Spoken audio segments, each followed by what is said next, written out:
one man can be in several political parties and at the same time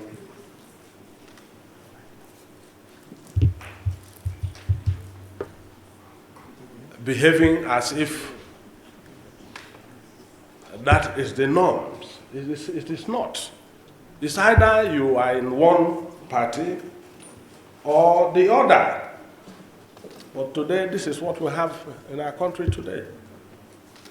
Because it's broken. Our democracy is broken. I believe that he's done his best for posterity.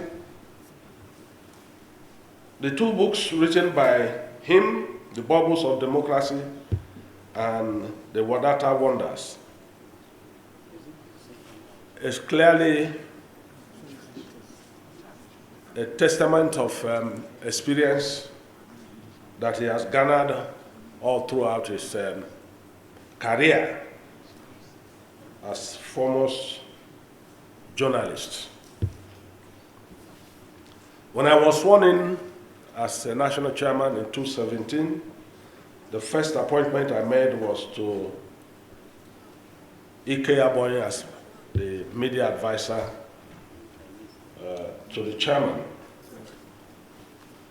We also know that he's been at Wadata House for a very long time, having served also my boss, Okwesilieze Modo, when he was there as national chairman. When you go through the Wadata Wonders, several chapters, as I went through, some of them I don't agree with him, but he has his own opinion. He's a man that must tell the world what he has seen and also reflect on his experience while he served there. And so we can't always agree, but we can agree to disagree and agree or disagree to agree.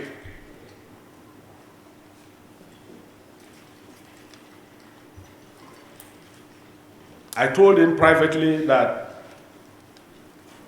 from time to time, like what happens in other places, the need to update. In other words, after now, probably we'll gather more material and facts, and even people will make comments on the content. He will come out with some fresh edition in no time that we will continue to learn and research on it. I'm happy to see our friend here, Show Mimo. He's been a very strong party man who has taken position severally. How what happens in other places can happen here in our country. But unfortunately, it's still far. We are still far from getting to a point where we can say we have democracy. We don't have democracy in our country. There's none. What we have is platform for winning election. And after that, people just, we don't have. Our country is gradually moving in the wrong direction to a place where you can say, Nigeria is on the verge, or Nigeria in liquidation, presided over by Bola Tinubu.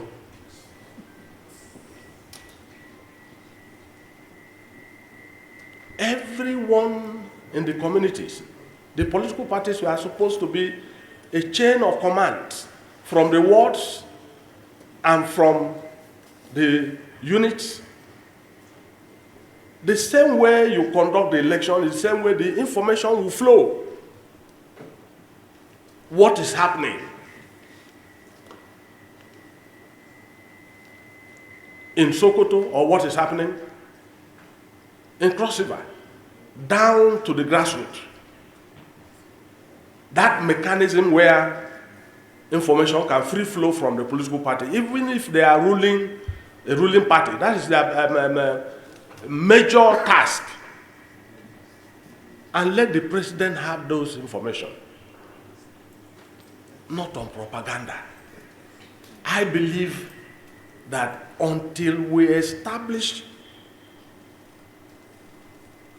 a proper democratic political parties where people will stay 30 years, 40 years, 50 years, as the case may be, build, reconstruct,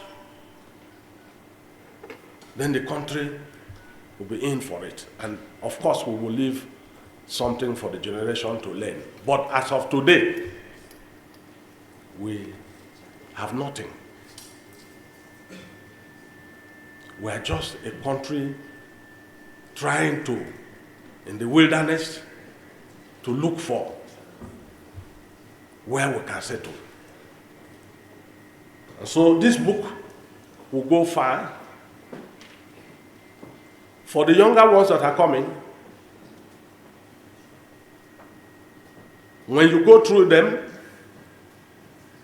you will begin to rethink and profile solutions for our country so that the entire challenges in this country is so enormous that no one single person, unless collectively we can come together under one roof to resolve them. So while listening to what is happening, we are working hard to build that new Nigeria where we're going to have political parties that will outlive us, that is organized, that will be bigger than the government. Because, as is narrated here, we now have a situation where those of us who are opportune to be in government have helped to ruin the parties. So let us hope that one day we'll have parties that will be bigger than government, that will run the way parties are run in other nations of the world, and that will be law-abiding. So I thank those who are writing, and I assure you, let us remain committed to building that new Nigeria. I would like to begin by acknowledging the role played by my dear brother and friend, Malam Umar Sani, who served as the spokesperson for my presidential campaign and chairs the planning committee for this particular event. When he extended the invitation for me to chair the presentation of these books, I accepted without hesitation. For me personally, it was not merely about supporting a writer or honoring a journalist, but also lending voice to truth, memory, and the kind of storytelling that enriches our national conversation. Just for the record, Ike Abonyi had also worked along with Sani Umar during my run for the presidency in 2022 and 2023. So today's occasion is more than a book launch. It is a celebration of ideas, history, and the indomitable Nigerian spirit. It is a celebration of a man who has committed over 3 decades of his life to documenting our collective journey, often with wit, sometimes with pain, but always with complete clarity. In the bubbles of Nigerian democracy, the musings of a Nigerian journalist, we are presented with over 100 essays that chronicle key developments in our political evolution from 1999 to 2023.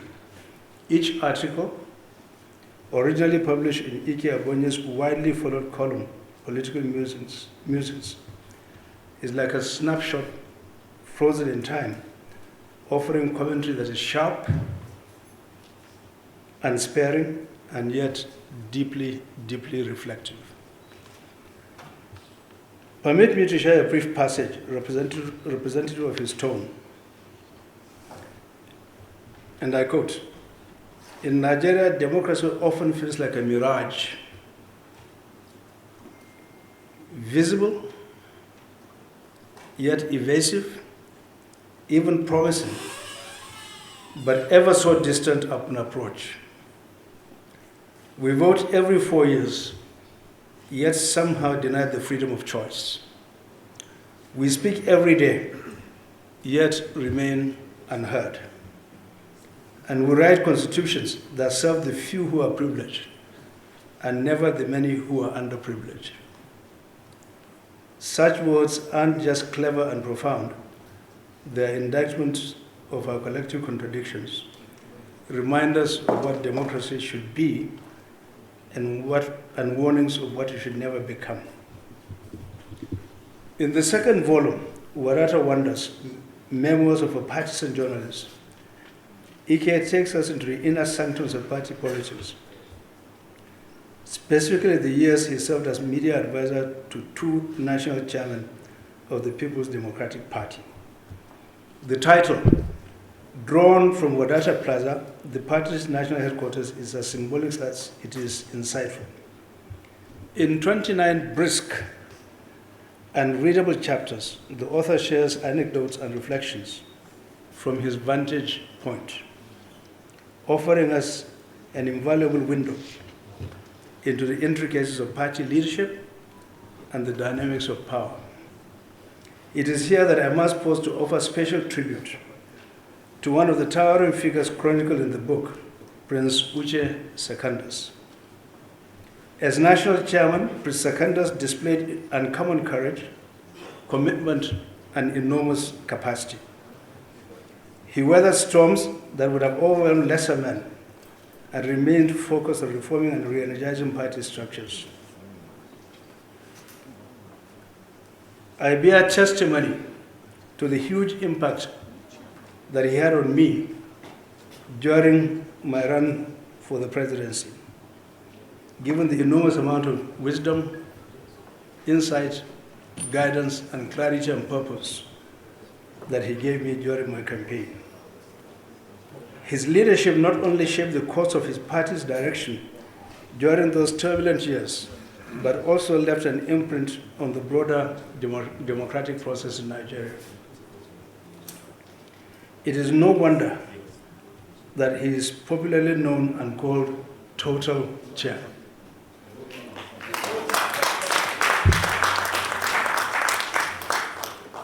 That a journalist of Ike Abonyi's standing chose to document the era of Prince Uche Secondus in detail is a testament to the significance of his leadership and stewardship.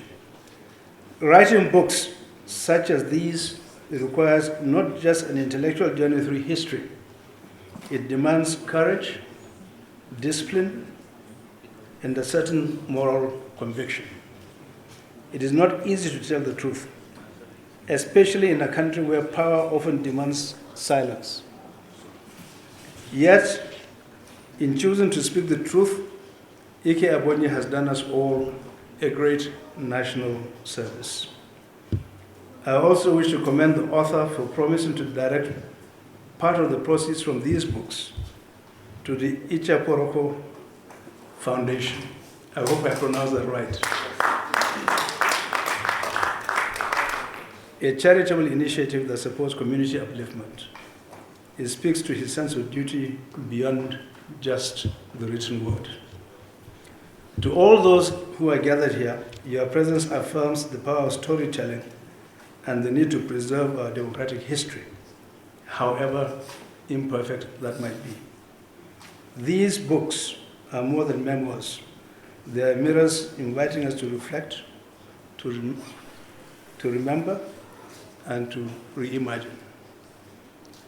On behalf of the organizers and all of us here today, I warmly congratulate my dear friend, Mr. Ike Abonyi, for his labor of love and legacy. I want you to sit down and listen to me, sir.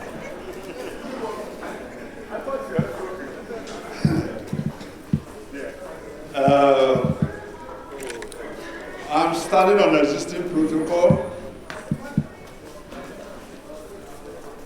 You know,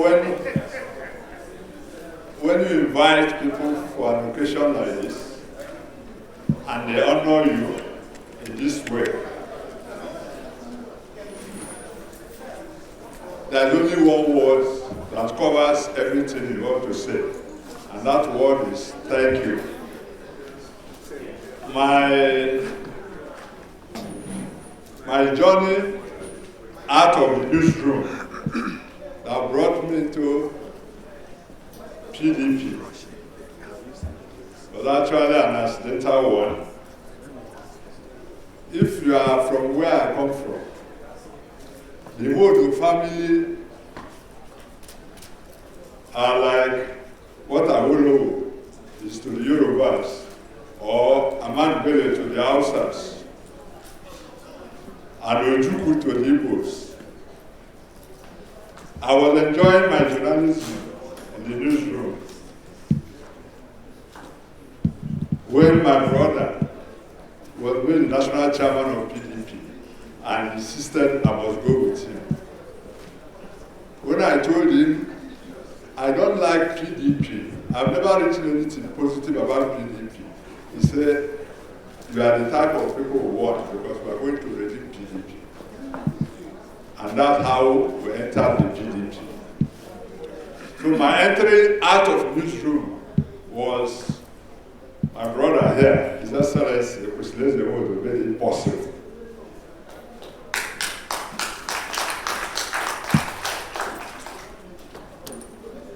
We entered the PDP with a clear agenda to redeem the party, because he told us, all the personal staff, that the then president brought him to redeem the party. And at the core of redeeming the party, he discovered that the funding, if the party cannot fund itself, it cannot be redeemed. And his first major policy was to introduce a means of digital registration that could have given the party enough money to run without looking at the governors and elected people. And he started it. There was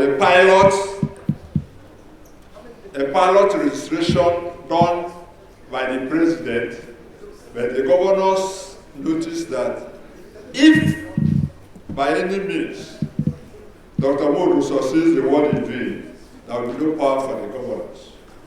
And that was how it was sabotaged, and the process led to his leaving the office within 6 months. And that was the beginning of the loss of power by PDP. Until then, PDP has not recovered. So, when I look back at what took me to the national headquarters of the party, looking back carefully, I know that the sincerity of Dr. Wood to turn the party did not match with that of the segment of the party, and the fact is still there now. The book, the name, Wadata Wonders. The real wonders is not in that book, because the real wonders is not publishable. But we needed to use that headline, at least. We still have some wonders, but the real wonders is not publishable. If you get close to the politicians, you just have to cry for this country. But there's still hope. There's still hope. So I thank all the people who honor this. And the committee members have been very wonderful. All the contacts we made, it's His Excellency, as at yesterday, the governor of Bauchi State, told us actually that he was going to come, but health. He traveled to Gambia and came back and was not feeling too strong. And by the time we spoke with him, you could feel it in his voice that he was not feeling fine. And we are grateful for him. We are grateful for my brother, the Credo Speaker, one of the finest Nigerians that Nigeria never utilized. In his 30s, late President Shehu Shagari found in him somebody to be a minister. In his 20s, he became a minister. When the military was doing a transition that gave us democracy, the then president found him necessary to be the spokesperson of government at that time. Since then, this country has not found necessary to utilize the talents they have. But we thank God for his life. We thank God for all the blessings we have received from some of the mentors who have guided us. We are grateful for your coming, and we are not taking anything for granted. As you read the book, you may find something you will not like, some topics you will not like. Some of them will be injurious to your own principle, but that is the essence of the book. When Obasanjo wrote his command and provoked action, he told us that go and write your own command. So if you are provoked to do more literature, that will help our democracy.